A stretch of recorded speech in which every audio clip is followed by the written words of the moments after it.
Nalang ko ipahibalo sa inyo mga idol about sa among sitwasyon gabi na tumiog dagat mga idol. Nga wala gid namo damha mga idol nga mao to'y mahitabo sa among kinabuhi.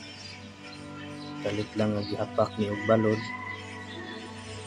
ug mga lunod gid ning duha sa akong kauban. Lisod gid mi sa paglangoy. So hapit gid mi nahutdan og hangin. Ug daghan jud kay mi na tubig sa dagat. Nangaratol na ni mga idol kay gihapak mi og balod bitaw unya dirisad na igo sa among naong ang balod. So mo to'y hinungdan nga nakainom mi og tubig. Dayon ang amo asang snorkel di na mi makataod sa mong snorkel ug sa among goggles.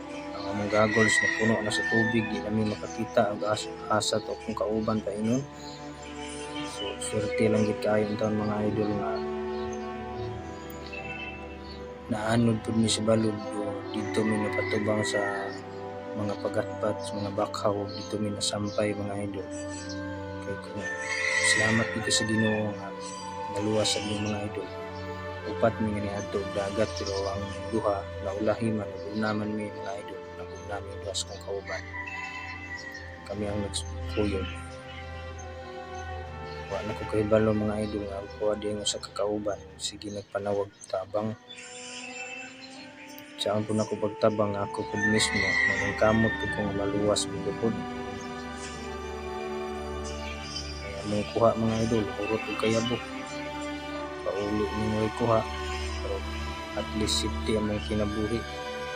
Kuha mo dyan may maubsi o kinabuhi dito sa tubig.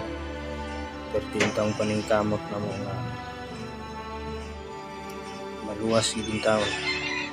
Kung kauban, sige pakitabang sa kuha. Ang saan po na ko pagtabang. Labaw man sa kong banda-banda sa balog. So, muna yung mga idol. Sa ito mga managatay mga idol. Ampo gid sa Ginoo. Saligin mo sa Ginoo before tamo salom sa dagat. Ampo kita sa Ginoo.